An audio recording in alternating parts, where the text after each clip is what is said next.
This episode is brought to you by MeUndies. While MeUndies can't totally help your love life this Valentine's Day, they can offer you insanely comfy undies and loungewear to buy or gift. MeUndies has so many awesome Valentine's Day prints and styles. Plus, you can match with your partner, friends, or even your pets. This Valentine's Day, give the gift that'll keep them thinking of you and score huge site-wide savings at MeUndies.com/Spotify. That's MeUndies.com/Spotify. MeUndies. Comfort from the outside in.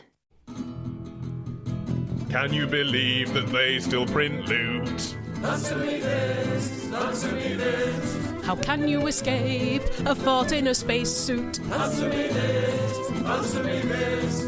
Helen and Ollie, answer me this. In last episode, listeners, I suggested to you that we might have a special guest in a couple of weeks. And now... That time has reduced only, to 1 week. Only a week, yeah, Yes. That's how maths works, And isn't it? So stay tuned to find out who that special guest is. We'll tell you at the end of the episode. Oh, hook and tease, Helen. Hook and tease. Yeah, repay the diligent or people that know how to fast forward podcasts. For those of you who were saying, where was Martin last week? He was here. If you listen back to the episode, you can hear him coughing occasionally. I think he sniffed a bit. You were feeling a bit down, weren't you, Martin, last week? I was a bit tired, and I just thought, I've carried these guys for 249 episodes. I'll take a step back and let them have the limelight for a change.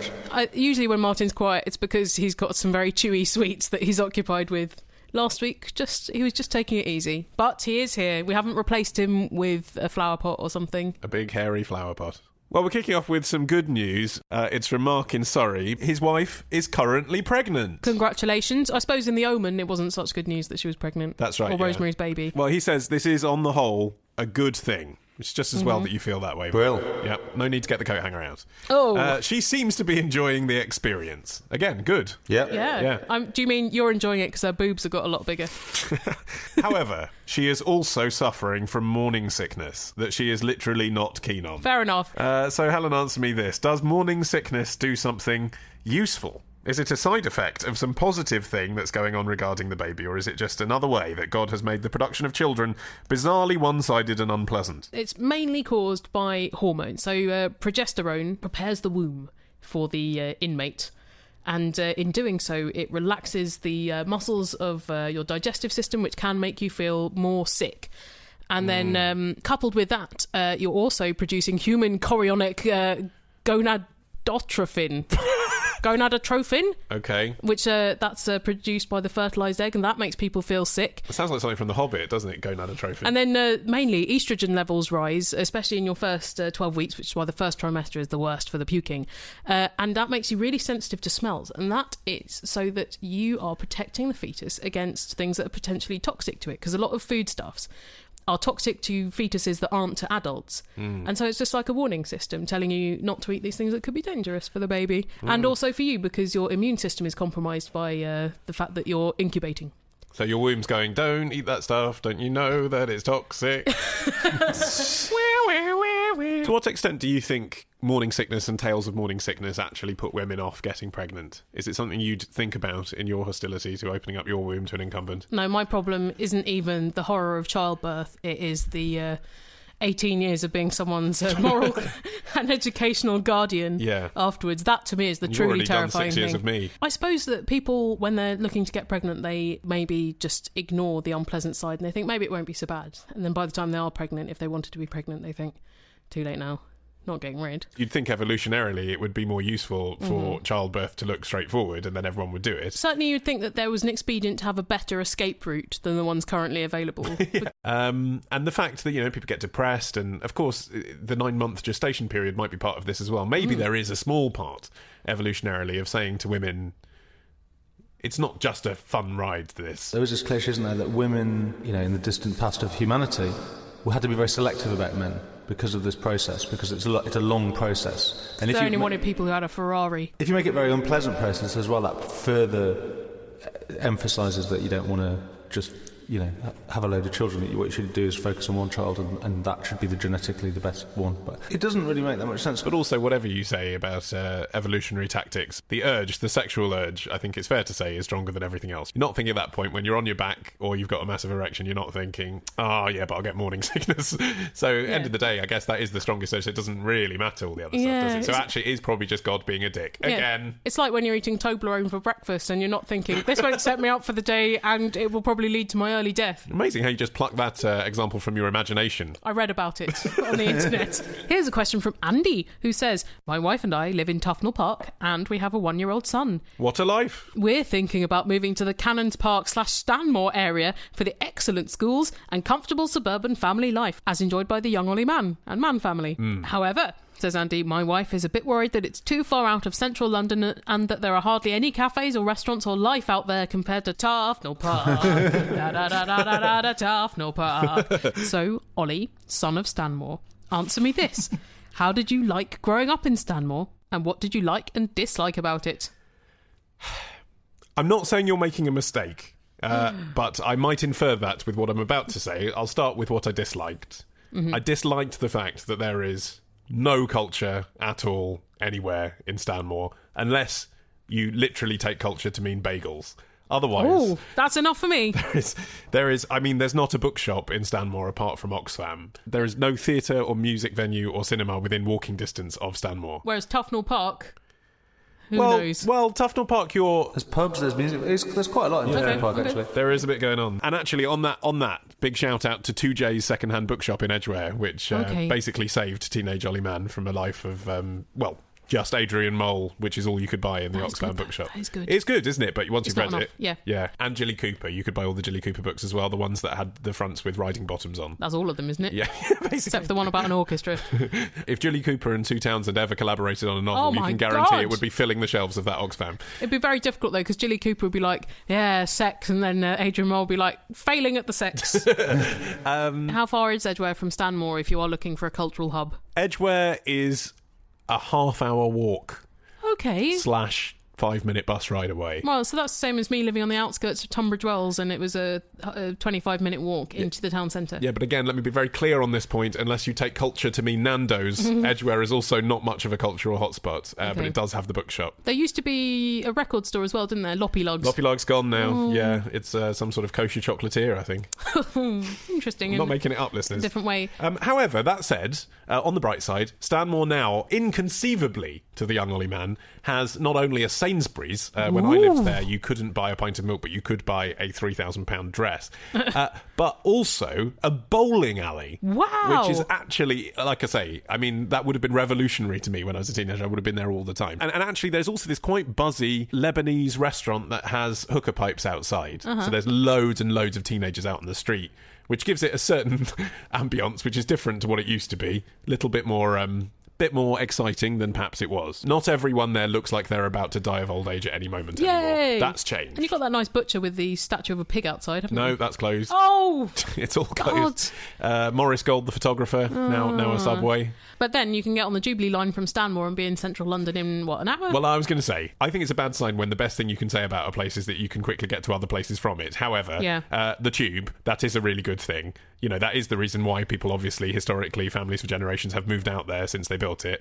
Obviously, being able to hop onto the Jubilee line and get into town did enable young Ollie Mann to do his weird theatre flyer collecting missions, which is useful if you want to live somewhere green and leafy and suburban, but also actually not be completely trapped by it. So, you know, there is that to it. Okay, so there's just more stuff to debate, therefore. You haven't given him a clear answer of what he should do with his life.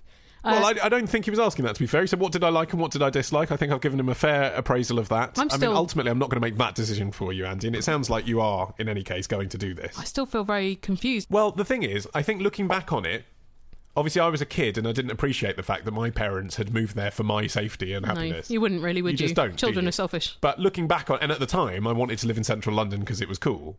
But actually, looking back on it, I think there are elements of living in suburbia which are quite nice. For example, I could cycle unimpeded on footpaths, even though you're not supposed to. You monster. The only people you'd run into were in their 80s and they were powerless to stop you. And they're going to die soon anyway, thought the young Ollie Mann. I think also growing up in suburbia makes you appreciate interesting places when you finally get to live in them. I think there is an element of that as well. I've got a question.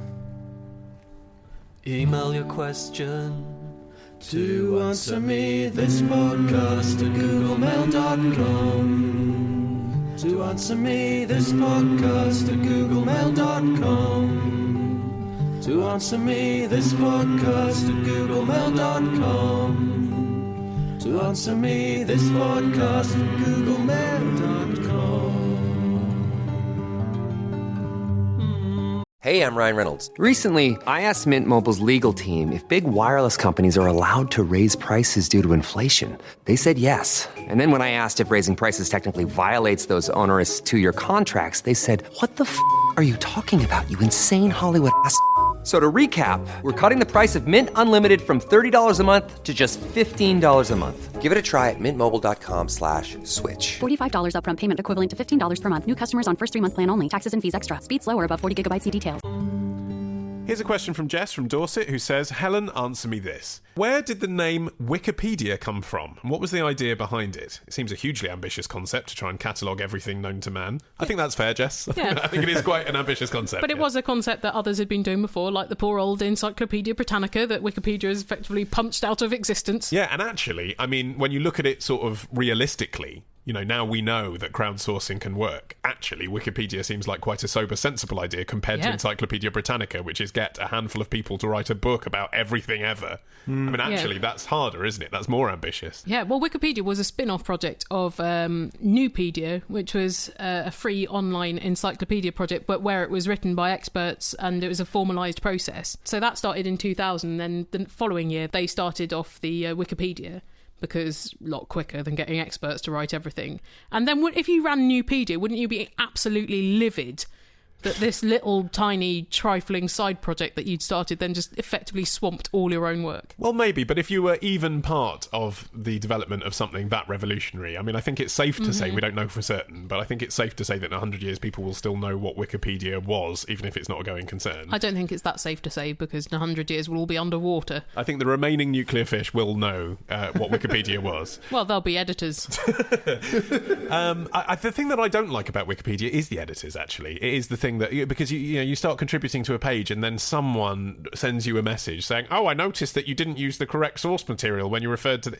And it's like, I know you have to have rules, but actually to elect yourself as the person who imposes those rules is not something I can ever imagine doing. So what kind of people do that? People that like accurate facts, which is not you. But people who should be volunteering their services for charity, I think. Yeah, but Wikipedia is a magnificent resource that is giving people for free vast quantities of information that was unthinkable when we were young. No, I admire so it the is project. a charitable thing. I know, but come on, you know as well as I do that some of these people, the bureaucracy they're referring to is so tedious that it's not important, really. Well, it is important, though, because otherwise the service wouldn't be worth having. Because if it was a bad service, then it would be a bad service. I suppose they're trying to engineer consistency. You have to, because otherwise, if you've got something that's only 50% accurate, it's like I've got a watch that is accurate to within about 5 minutes to an hour of the correct time. So that is an ornament, really, isn't it? It's not a useful watch. So if Wikipedia was not accurate, then it's not worth having. No, I agree with that. I'm not really talking about the accuracy. I'm talking about when they talk about how you lay out your footnotes, for example. Well, I know that someone has to do it. Like I said, I just wouldn't want to be the person who devoted my life to that. You're just not a complete finisher, Ollie. You're like an ideas man. There need to be people who look at the detail. Drones. So anyway, where did the wiki bit of the name come from? Was it Wiki, just Wild Wild West? From that sort of Will Smith tribute. Yeah, actually, fair enough. Wiki was just a term that meant that the website was collaborative. It is a Hawaiian word that meant quick, and the person who developed Wiki Web, which was the first wiki, i.e. a collaborative website. Just bounce with me. Yeah. It's a man called Ward Cunningham, and he got the idea because when he was at Honolulu Airport, he was told to take the Wiki shuttle that goes between the terminals, and he said, well, I thought I'll use wiki instead of the word quick, because calling my stuff Quick Web rather than WikiWeb just sounds a bit rubbish and boring and unimaginative. Yeah, and it also suggests, actually, doesn't it, that speed rather than quality is more important, whereas somehow using a word that is foreign doesn't do that. It's just fun to say as well, isn't it? It is fun, yeah. It is wicked. I remember when Wikipedia first became big, I thought, yeah, but that is a really stupid name, whereas now it's just assimilated into my vocabulary as an acceptable number of syllables. Well, it's like everyone said when the iPad came out, oh, it sounds like a tampon. No one says that anymore. You just get used to it. I never heard that. Every bloody person. I didn't say that. I didn't. Well, this is in from George, the Submariner. Who says, my wife Samantha and her mum are currently taking down a load of horsehair plaster from our living room in deepest, darkest Wales. You're probably safer on the submarine, George. They were told by a friend to make sure they wore face masks to protect themselves from the dust, which is obvious. Mm-hmm. And also to protect themselves from the arsenic that would also be in the plaster, which is not so obvious. Mm-hmm. So, Helen, answer me this. Why would you put, and indeed, why do you, Helen, put arsenic in a plaster mix? Because I want people to die slowly and not know how. Did they used to do this as a bonding agent? Indirectly, because actually the critical part of this is the horsehair of the horsehair plaster. In tanneries, they used arsenic to soften the hairs, to strip them from the leather, and then they shipped off the hair to be used in the plaster to sort of pad it out. So the hair was still laced with arsenic.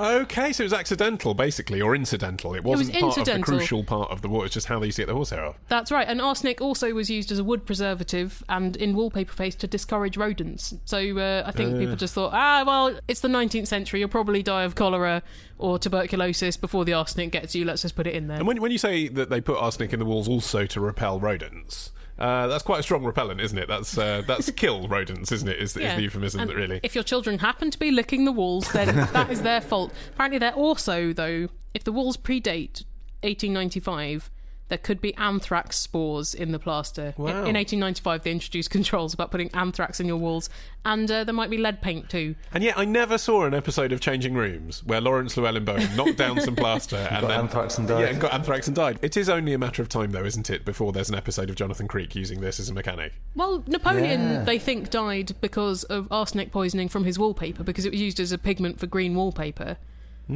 And obviously he loved to eat wallpaper. Luckily for you, George, your wife and her mother are unlikely to be killed or particularly injured by the presence of this arsenic. It's not nice and it's not good for you, but the smallish amount from one house, you're probably okay. If they were doing this every day as their job for years and years, yes, they might get cancer from it. Yeah. But it might just make them feel quite sick. But on the plus side, you could gather all the horsehair together and knit yourself a lovely wig.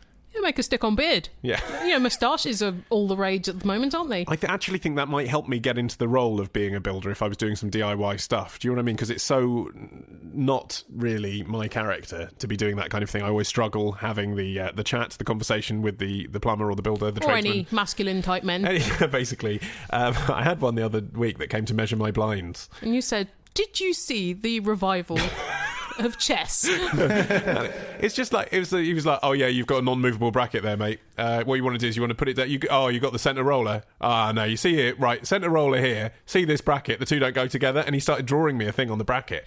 I just didn't know what to do with myself. I really didn't. There should be a linguaphone course that you could do so that you could talk handyman. I think a tool belt really helps as well, get you into role, because it does feel like you've got a bigger penis. Oh God, do you remember? Why? Because you've got a hammer dangling in your head. Do you remember those trays that like Carhartt used to do these jeans with a hammer loop on the back? That's so late 90s, isn't it? Oh God, they're so twatty. And that's funny, isn't it? Because boy bands used to wear those jeans, and yet, girl bands, All Saints used to wear them. And yet you'd never see All Saints putting up a wall ever. What's your favourite question from our first 3 years that's really made you guffaw? Tim Curry or Tim Rice? Disposing of dead mice? Dave from Smethwick on kosher law? If you like fact or bawdy talk, or just a soundtrack for your walk, we've got stuff to entertain you. Because for 79 pence each, you can buy our first 3 years episodes. Or just the good ones, who could blame you? Go to answermethispodcast.com/classic or iTunes. And if you don't, you'll get a visit in the night from our band of hired goons. Hired goons, whack, whack, whack to what they say, if you value your knees. Right, we've got to that point of the show where we like to remind you of our phone number, so get your pens at the ready, because that's, of course, how you note these things down in the digital world, and get ready to write down the phone number to send us a question, which is... 02081235877. And hopefully you left enough room on that piece of paper with your crayons to write Answer Me This, which is our Skype ID if you prefer to telecommunicate that way. Let's see who has been in touch. Hello, it's Steve from London. I'm an actor and I'm on my way to an audition for an advert for Pimm's. Other disgusting liquors are available. Helen and Ollie and Martin the Soundman, answer me this. Why is it called an audition?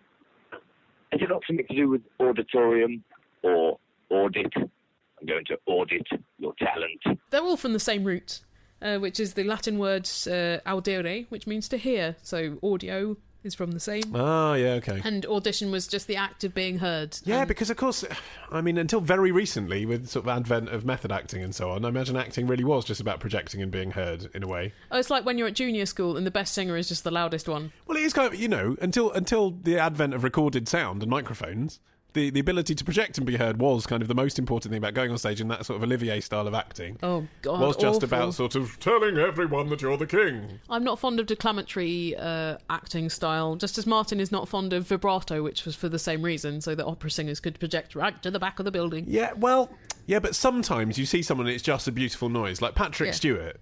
He's probably the modern version of that style of acting. And I'm sort of not that convinced by him when I've seen him on stage, but it is just beautiful to hear his voice because you want to have a bath in it. Yeah. So it doesn't matter that you don't think he's actually going to go and kill the king. You think, well, does Money made it sound delightful? I do think he was miscast as the Beyonce role in Dreamgirls. So it used to be in a sort of legal trial sense. The evidence was being heard, and then as a trial for a performer, it first appeared in 1881. It's interesting. I think unless you're an actor or know people who are in the acting profession and who do stage auditions, most people listening to this will probably think of an audition as being a screen test. You say audition, and it's as much about someone looking at what you look like through a camera, like our correspondent here, who's going to an advert for Pimm's. When you audition for Pimm's, they don't ask you to do your King Lear, do they? They look and see what your nose looks like when you're taking a sip of Pimm's. Yeah. Do you look right on a cricket pitch in June? And is that exactly? And is that demeaning as an actor, as a professionally trained actor, do you think? Do you wince at the taste of Pimm's? Because I do. I auditioned for a couple of musicals when I was at university. Oh my God, of course. You were in a couple of musicals. Yeah, both of which I got. You were in West Side Story. Yeah. You were the only non-singing and dancing part in a chorus line. Exactly. Now. You were Michael Douglas. No, I was the only non-singing, non-dancing part in a chorus line, and before that, I was also at university the only non-singing, non-dancing part in West Side Story. I was Doc. What does this say about you? No, but I auditioned for that, Yeah. and they'd specified, there are parts for dancers, parts for singers, and parts for people who can't sing or dance but can act. So I was like, okay, I'll go for that. And then when I got there, they asked me to prepare a song. And I was like, but I'm here for the non-singing role. And they were like, yeah, but we just want to test run it. And I thought, okay, is this like when they play drama games? Like, are they seeing that I'm willing to take direction? And what did you do? Because at the time, you were quite keen on the song All Rise by Blue. Which is very much in keeping with the West Side Story. Yeah. You hear aesthetic. that, you just think, if Sondheim was around today... It's all for the money and that free ride on rise. No, what I did, actually, you're not that far off, in fact. What I thought I'd do is, well, look, I can't really hold a tune, but I do have a baritone voice. You have a lovely baritone. And I can project. You really can. So I'll do a song that looks like I'm having fun, and I know that I'm just having fun. I'll have to do a character song. So I thought, what can I do? And I did the Bare Necessities from the Jungle Book. Oh. So I went for that. I thought it was quite successful. But it must have been because you got it. Well, yeah, but I still don't know why they punished me by making me do it when I was going for a non-singing part. But I think possibly they just wanted options, They thought, could I carry a tune? Could I be in the chorus? But obviously I couldn't be the chorus. I'm a fat Jew. There's no part for that in West Side Story apart from Doc. Who am I going to be a Latino backing dancer? Ridiculous. And no one wanted to see you in a leotard and a chorus line. No. Well, here is another question of acting from Toby from London, who says, in films like Lord of the Rings, where there are battles with actors riding horses... Oh, okay, so it's a specific example from Lord of the Rings. He's not just using Lord of the Rings as an illustrative example of what a film is. He says, in films like Lord of the Rings... Right, yes, okay. Not where there in are, films, where there are like battles Lord with of the Rings, actors riding horses, yeah, okay. and the horse is dramatically hit with an arrow or a cannonball or whatever and falls over... Yeah. How do they get the horses to do this? Well, I think that the key thing is they don't just suddenly introduce a tame, untrained horse onto a film set and throw a cannonball at it. But they get professionals. What you're looking at is the culmination of perhaps months of training. Stunt horses, right? Stunt horses. But still, you can't necessarily mentally prepare a horse for the fact that they're acting, which you could with a human being. No, you can't mentally. What you can do is you can pair them up with other horses. Like, to the untrained eye, most horses look the same. Mm-hmm. So long as they're all the same breed and they're the same size, they take shifts, basically. So, obviously the actors are there all day filming the same shot, but the horse isn't. The horse just does one shot and then they put it out to pasture and, relax it and rest have it shot with a bolt gun. So the horse isn't all day around people firing guns and stuff around it. And the horse has been trained, just like when they train seals or dogs or anything, to accept a reward for every single part of the fall. So that, like I say, the moment that the horse gets hit with the cannonball and falls to the ground, that is in fact 5 or 6 or 7 different tricks that they've been taught in succession. And what if the horse has a diva fit? So I'm not doing this again. Well, that must happen all the time. Actors and horses alike. But the thing is, a lot of it is camera trickery as well. Well, so especially in Lord of the Rings, that is not all real. I mean, I don't want a spoiler.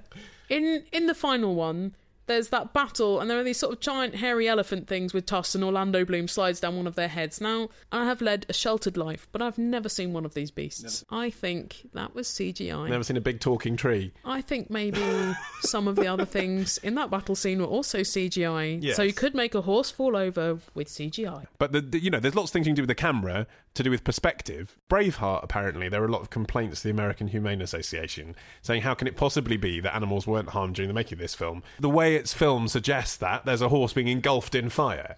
But I mean, that's a very simple thing. You let a fire off in front of the lens. The horse is 20 yards away. There's also things you can do with, retractable knives, hollow boulders, that kind of thing. You're not actually throwing military-grade weapons at the horse, are you? They're props. I suppose the point is, though, that horses falling over is often very damaging to the horse. And how do you do that to your equine actors? But it's training, isn't it? I mean, the horse is trained in falling over. That's all the horse does professionally. So whereas other horses can do dressage and jumping, this horse does falling over. That's its trick.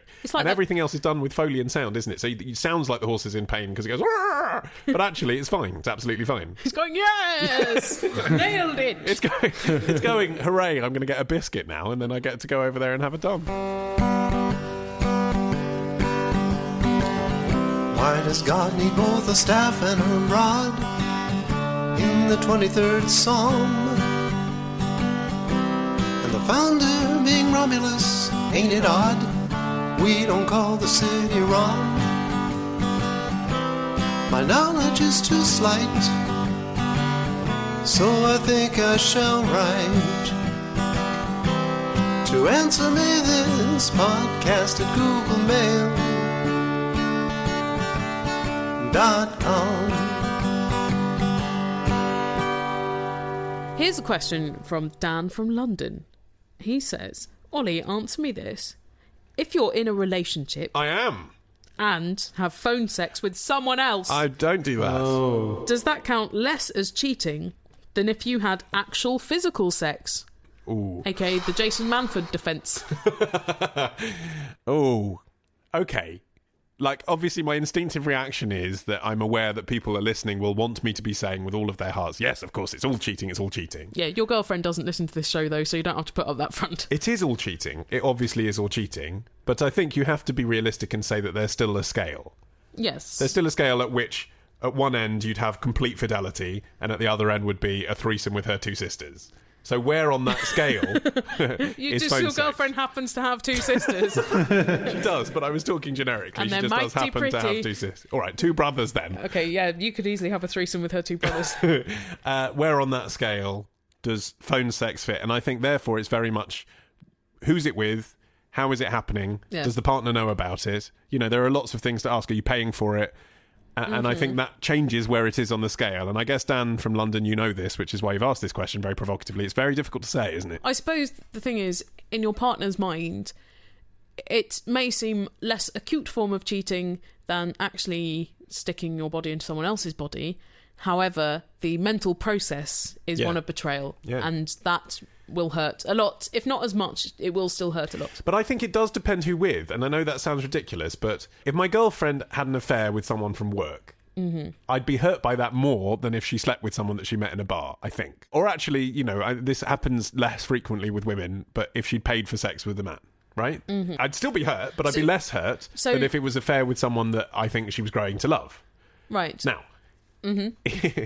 if she was having phone sex with that man from the office, that to me I think would be the same as if she was actually having sex with him. But if she was having phone sex with someone she was paying to give her phone sex, I'd either consider that a reflection on my poor performance, or I'd think, well, okay, it's just the same as her watching porn. I can't take it too seriously. It's just escapism.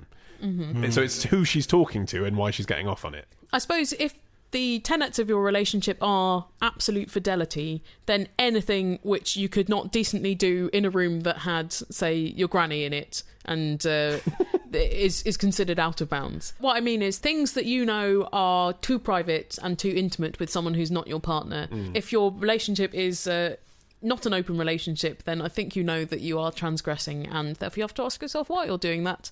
But if you are transgressing, I would do it in a better way than phone sex, because what is the point, honestly? Well, even just flirting's better than phone sex, isn't it? Yeah. You can get away with flirting. Do you know what I mean? You can get away with flirting in front of your partner, actually. Sometimes makes them feel a little bit more Like, you're worth competing for. Can't imagine Martin flirting. The thought is so hilarious.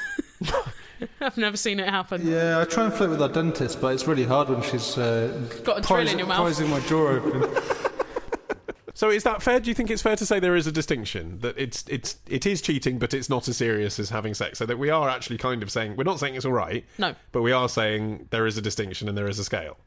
Yes, I think actual physical congress with somebody else is several steps further than phone sex, but I wouldn't advise phone sex if you're supposed to be in a monogamous relationship. It's not a scale you want to step onto at all. No, it will just tell you that you've put on a stone since Christmas. Well, listeners, next week you are in for a special treat because we have a special guest, unless she forgets to come. That's right. And it is... I'm trying to do a drum roll with one hand and it just sounds ridiculous. The sound of one hand tapping on a desk. She deserves more than that, Ellen. It's like a Buddhist cone. Like that? Yeah, Better? Can I just say it? Because I feel like we're building too much climax into this. No, it's good. It's a good one. It's Izzy Sooty. Izzy Sooty! Yeah. That girl that you fancy who plays Dobby in Peep Show. Yeah, And or possibly you might know as a stand-up comic. She's in Shameless. Maybe you like Shameless. I've never seen it. I've never seen it either. And it's now about to end, which means I probably never will. Maybe I'll catch up with it on Netflix and pretend that I was a massive fan all along. If next week you hear me say to listen... Oh my God, I'm so listeners, sad. Shameless is finished. Yeah, that was really good stuff you did in Shameless. Anyway, if you've got a question for Izzy Sooty and it's not just... Will you marry me? She's got a boyfriend. Then do send it through to us using the usual channels, which you can find on our website... AnswerMeThisPodcast.com. And also you can find links on there for our Twitter account and our Facebook page and our classic episodes and our albums. All of that. And our apps much. as well. Bye!